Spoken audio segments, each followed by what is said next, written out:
Color Computer 3, Colors, Lesson 19, Part C. Part C is going to be about some, I call it tools for assembly language program, trying to tie all this stuff together, all these registers and color names and color numbers. But first, I want to go back to make an addendum to Part B. I'm going to bring GIMP back up.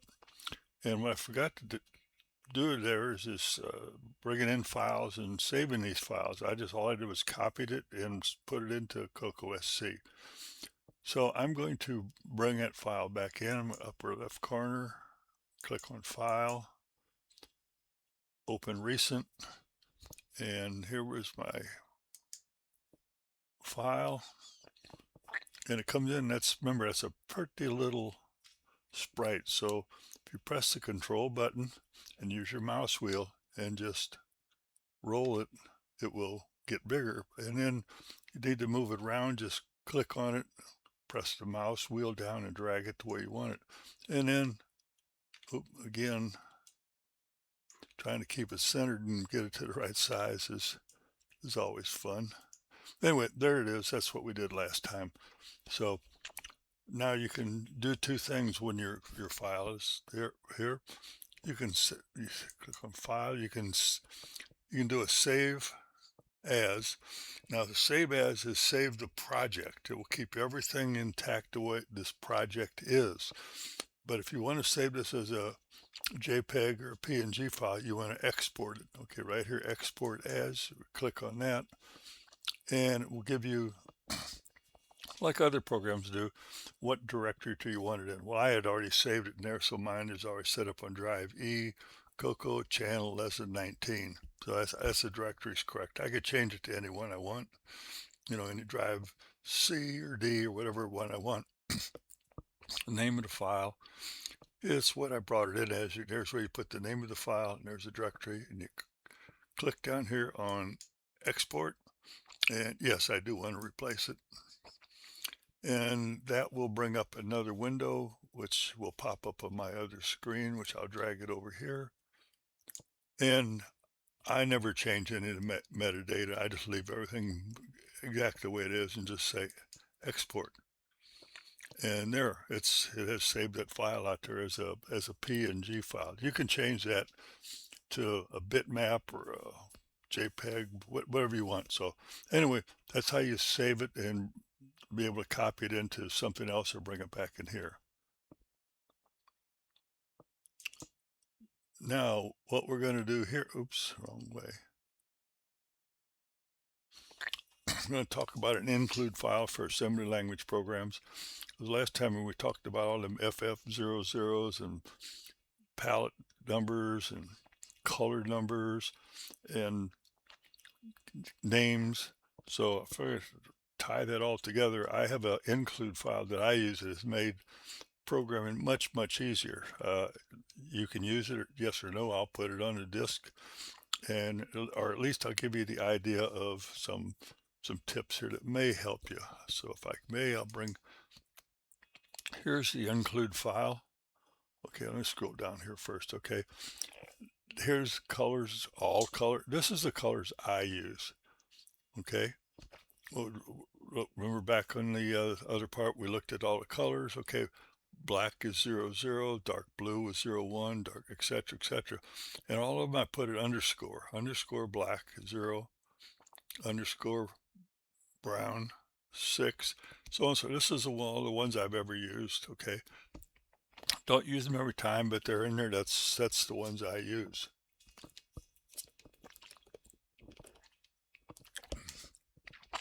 And here's the palettes I use. Here's the 16 palettes. When I include this in here, there's the way it sets it up. And this is underscore black is in palette 0, brown is in 1, so on and so forth. Like red is always in register 09. So it gives you the option, if whatever you're coding and you want to just say I want red palette number, just underscore red. If you want the actual color what red is, you can come up here, you just say underscore red, and it's 24. You don't have to remember all them numbers, and it makes life much easier. Just for me, remember the names. Light yellow is easier to remember. It's in register 14, or the color is 3E. Okay, that's just easier. Down here, this is all notes. It prints out every time. The palette sequence, they're in sequence number, what the hex number is, the normal number, and the numerical sequence of colors. So just notes. Okay, so what does this thing do? Comes in, and always in this macro here, if you put in your program no color equate 0, it will not list out anything. It will print this out up here, and nothing else will print out, and it just goes on. You don't have to have all this print in your there. I always do, because it's always handy to have this right in the program. The other option in here is no code. All right, what does that mean?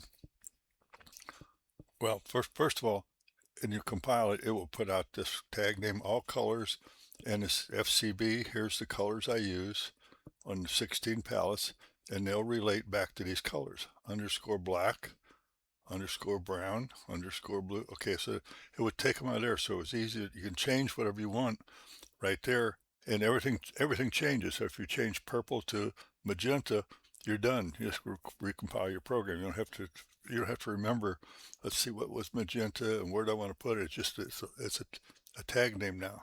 So let's look at some code that I did to demonstrate this.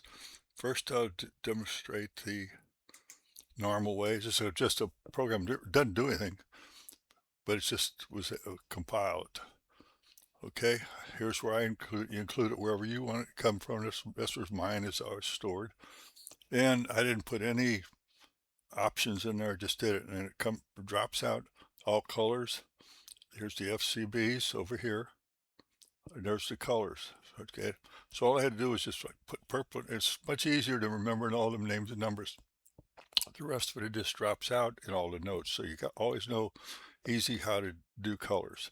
Now let's look at the other version. Oh, I'm sorry, I'm going to go back to that 1 second. So all you have to do is to use this is in your code somewhere, like right here.